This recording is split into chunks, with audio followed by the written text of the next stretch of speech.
A esta hora de la mañana, doña Fernanda Alvarado. Ella es investigadora de estadísticas de la UCR y la hemos llamado por un tema que para nosotros ha sido importante, que desde ayer queremos desarrollar, y es la encuesta del consumidor. En una época que viene ahora, que es la de Semana Santa, ya que estábamos hablando con el padre de Limón, es una época en la que la gente también no solo sale a orar, como debe ser, sino la posibilidad de que el consumo crezca durante esta misma semana. Pero ¿cómo va? ¿Cómo va hasta ahora? Doña Fernanda, bienvenida, ¿cómo me le va? Hola, muy buenos días y muchas gracias por invitarme. Muy bien. Y de nuevo, gracias por la invitación. Bueno, no, con mucho gusto. Bueno, primeras cifras, ¿cómo se ha comportado? Obviamente seguimos siendo, dicen algunos, que si hay algo en Costa Rica que llama la atención es que es un país donde somos consumidores. Somos, incluso en algunos casos, nos impulsa las ganas de estar comprando gastones, cosas. como se Gastones, dice. puede ser otra definición. Pero bueno, desde el lado más técnico del estudio de ustedes, ¿qué nos dice? ¿Cómo se ha comportado ese sector en el país? Claro, bueno, nosotros desarrollamos a través de la encuesta nacional del consumidor el índice de confianza del consumidor, que es básicamente un índice que construimos con 5 preguntas que se enfocan en recolectar las opiniones de las personas sobre el momento actual de la economía y sobre la expectativa de la economía futura, ¿verdad? Ese es un índice que tiene una nota de 0 a 100, básicamente, es como una nota de un examen, y ahorita nos encontramos en un nivel de 53,2 puntos. Entonces, si lo vemos en una escala de 0 a 100, pues no está muy alto, por decirlo así. Sí. Sin embargo, sí es una nota un poco más alta del promedio que hemos venido manejando de toda la serie histórica que se ha recolectado desde el año 2002, donde el promedio normalmente ha sido cerca de los 40 puntos. Entonces sí estamos, digamos, un poco más altos que esa situación. Y también es importante decir que es una cifra que se mantiene estable desde agosto del año pasado. Se ha mantenido en ese 53% promedio. Cerca del 50, sí. Y sí, pero ¿por qué razón? A ver, una cosa es el consumo como tal y otra es la confianza que genera consumir o no. Ese se marca así como diferencia, ¿verdad? Claro, sí. Nosotros básicamente lo que tratamos de medir es esa expectativa que se genera antes o esa confianza en la economía que se genera antes del gasto.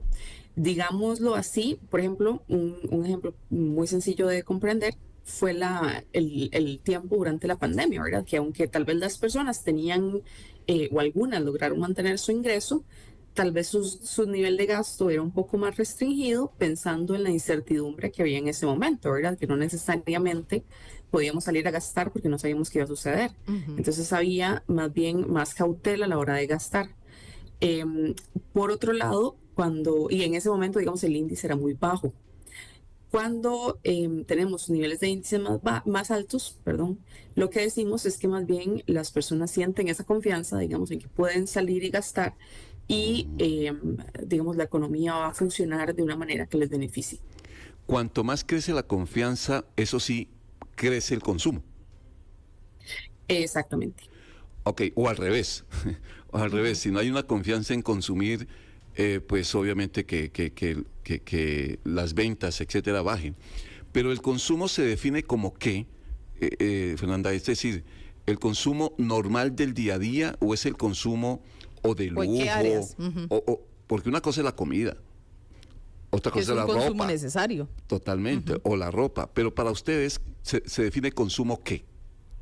Claro, nosotros lo que tratamos de abordar acá son lo que llamamos consumo discrecional, es decir, todas estas otras cosas que yo no necesito que no son esenciales, digamos, que no necesito para vivir en sociedad, ¿verdad? Porque como bien ustedes lo mencionan, la ropa, la comida, el transporte, son cosas que sí o sí necesito gastar mes a mes y esos no son tan variables, esos gastos no son tan variables realmente. Pero los gastos discrecionales, que son estos tal vez que llamamos como más lujitos, ¿verdad? Estos sí varían más en el tiempo y Claro. varían también, no solamente dependiendo del nivel de ingresos, sino dependiendo de la confianza que yo tenga en la economía. Entonces, como les decía, ¿verdad? En un momento en que yo siento que la economía va bien, puedo incluso decidir adquirir una deuda, por ejemplo, para comprar un carro, para comprar una casa. Pero en un momento en el que la economía está medio turbulenta, entonces tal vez más bien me restrinjo y no incurro en estos gastos ni en esta adquisición de deuda. No se da gusticos. Y además, doña Fernanda, con respecto a épocas, hay ciertas épocas en las que hay un mayor consumo, hay ciertas épocas en las que las personas se restringen más con estas cosas. Sí, definitivamente. De hecho, la encuesta, las encuestas normalmente tienen ese comportamiento, ¿verdad? De que hay momentos en los que sube un poco la confianza, normalmente a final de año, es un patrón que hemos observado, debido a la época navideña, El aguinaldo. los aguinaldos, todo esto. Entonces, sí, definitivamente hay un patrón ahí importante. A mí me llama la atención, doña Fernanda, algo frente al criterio de confianza, porque uno supone que si el ciudadano al que ustedes encuestan lee los medios de comunicación, ¿depende de eso su confianza? Es decir, él ve el ambiente tal y como lo están diciendo los medios, él ve televisión, lee un periódico, pero mi pregunta va en este sentido, porque depende del medio de comunicación. No sé, Lorena, usted me va a ayudar en esta pregunta a ver si me enredo o me saca del enredo. Por una razón, ahí cuando el gobierno presenta unas estadísticas de cómo va la economía, ¿verdad? Dice, vamos bien, porque, pues yo no sé, todas estas cifras macroeconómicas que ha mostrado, por ejemplo, el ministro de Hacienda. Pero hay medios de comunicación que destacan que en efecto ha crecido, porque bien son muy cercanos al gobierno o porque algunos consideran que sí esa cifra es real, pero hay medios de comunicación que no lo destacan así, sino que le buscan quizás donde haya algo negativo, es decir, no confían en la información que entrega el gobierno. Esto me lleva a hacer la pregunta en el sentido de la gente se entera de estas noticias de acuerdo al medio de comunicación que consume permanentemente y eso le genera a él su nivel de confianza o no. ¿Estoy bien o estoy mal? Claro, bueno, es un poco difícil saber, digamos, la causalidad de todas las opiniones de las personas que entrevistamos, pero sí, en realidad, la confianza viene a ser una lectura general de la coyuntura que enfrenta cada quien, ¿verdad? Entonces, puede ser que digamos, si yo tengo un trabajo estable, mi confianza se ve influenciada por los medios de comunicación, pero si estoy en un trabajo que no necesariamente es tan estable, tal vez mi confianza se ve afectada por eso, ¿verdad? Okay. Si estoy en alguna zona que está enfrentando alguna problemática en particular, puede ser que mi confianza sea afectada por eso. Entonces viene a recolectar la coyuntura básicamente de las personas en general. Sí, de mi entorno, ¿verdad? Mi entorno influye en mi estado de ánimo y si me voy a dar un gustico o no. Me llamó la atención un rubro del estudio que ustedes publicaron en el ahorro. No sé si creció o decreció la cifra de hogares donde hay confianza o se puede pensar en ahorrar algo. Ese tema del ahorro llama mucho la atención porque uno creería que no, por ser tan gastones, la tendencia a ahorrar no es tan alta. Pero el estudio parece que sí demuestra que la gente tiene algún interés o confianza por lo menos en ahorrar.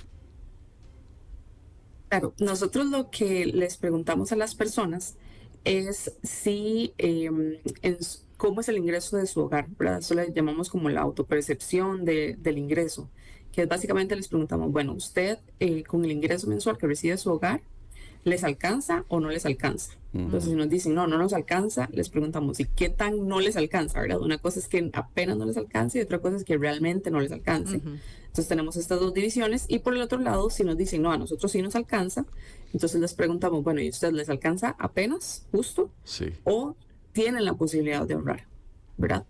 Lo que observamos en este mes de febrero es que para este grupo particular que puede ahorrar, la confianza aumentó, ¿verdad? Okay. Para este grupo en particular. Lo normal ha sido ese comportamiento en general, ¿verdad? Entre mejor percepción tenga el hogar de su propio ingreso, mayor es la confianza normalmente. Entonces vemos que siempre los grupos a los que sí pueden ahorrar, ¿verdad? Tienen mayor confianza en la economía que aquellos grupos que no les alcanza. Porque una cosa sería tener confianza en la ahorrar y otra poder, ¿verdad? Sí, yo quisiera ahorrar mucho, tal vez dice alguien, ¿verdad? Pero no me da, no le da. No me alcanza para tanto. Doña Fernanda, no sé si quiera destacar alguna cifra más para terminar nuestra entrevista esta mañana, porque todo esto tiene que ver esencialmente con eso, en tener confianza o no en el país, cómo va la economía, si invierto o no, si me compro el carro, ahora que está Expo Casa, si voy allá y me enjarano, pero lo hago con confianza, no sé, porque son cifras que definitivamente nos ubican en el tema económico. Claro, muchísimas gracias. Sí, yo creo que justamente ahora que está hablando de la compra de casa, ¿verdad? Que normalmente, de nuevo, para la mayoría de las personas, eso representa incurrir en o adquirir una deuda, ¿verdad? O sea, la mayoría de los costarricenses necesitan una deuda para poder acceder a este bien. Y nosotros les preguntamos a las personas o sea, qué tan buen momento o mal momento es ahorita para comprar una casa. Digamos, este porcentaje de personas que piensan que es un mal momento para la compra de casa y carro ha venido estabilizándose en los últimos meses también, y lo que hemos visto es que se ha asentado un poco cerca de la mitad, ¿verdad? Entonces cerca de la mitad de la gente piensa que es un buen momento, cerca de la mitad piensa que no es un tan buen momento, ¿verdad? Y lo importante que quería resaltar es que en particular en el mes de febrero lo que observamos fue un crecimiento del porcentaje de personas que creen que es un buen momento para la compra de casa. Entonces, probablemente este sea o se refleje en las cifras de construcción y compra de vivienda en los próximos meses. Pues muy bien, doña Fernanda, muchas gracias, buen fin de semana y feliz Día de la Mujer. Igualmente. Como le hemos dicho a todas las invitadas hoy. Muchísimas gracias. Hasta luego. Buenos días. Doña Fernanda Alvarado Leitón, ella es investigadora de estadísticas de la UCR.